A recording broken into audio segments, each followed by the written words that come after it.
Hi, I'm Ed Roman. I'm the pastor here at Carlisle Baptist Church, and Brad had asked me to share with you about some discipleship, some things that have been going on here and that I've gone through for the last 3 years.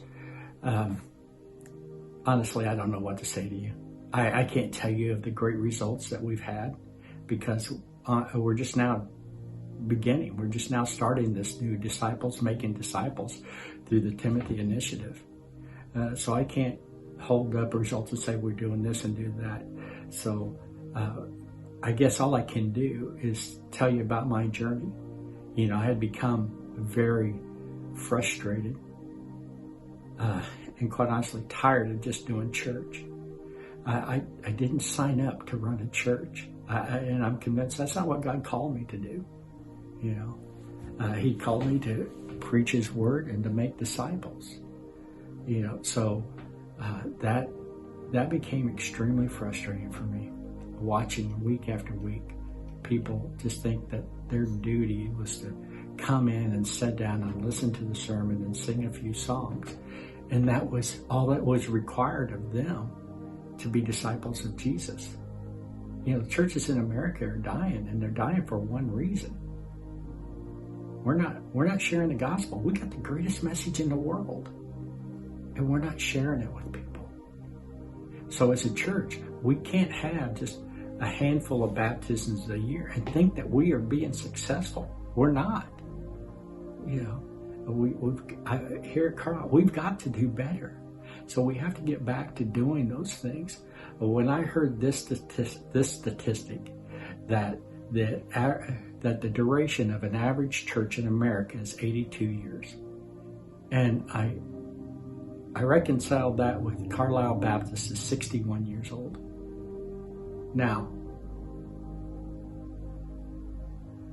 something has to change, or we may not make it, surpass that 82 years. When I heard Tim Walker from Restored Church in Wilkes-Barre say, if our church model won't survive a pandemic, it will not survive persecution. And persecution's coming. Something has to change. We have to get back to basics. And that's what this disciple-making disciples is all about through the Timothy Initiative. It's getting back to basics. There is nothing new here except for the process. It's things that churches used to do years ago, and we just stopped doing it. I'm 62 years old, which means that I'm significantly closer to the end of my life than I am at the beginning. I don't have time to waste. Whatever I do has to count. All right. So we appreciate your prayers and we covet them for this time that will be successful. This program will run 4 to 6 months. And quite honestly, I'm starting with seven people. 7 people plus me. And by February or March, I ought to be able to tell you what type of results we have. And then we're going to do it again.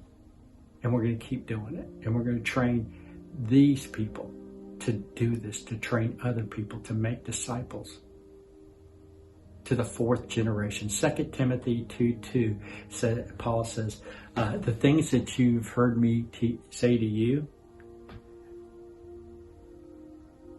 in the presence of, how about if I just read it? Would that be okay? All right. And the things that you had heard me say in the presence of many witnesses, entrust to reliable people who will also be qualified to teach others. Again, to the 4th generation. Me to them, them to somebody else, and that somebody else to somebody else. Jesus to the 12, and then to the 72, and then those 72 to others. That's 4 generations. Now I've tried and tried. I could get to the 2nd and sometimes to the 3rd generation, but I never could get to the 4th. So it wasn't replicable. But the thing about this program is it's made easy to be reproducible. So once you teach somebody this, they can teach somebody else. Thanks for giving me your time and listening. I hope you have a great meeting. And see you later.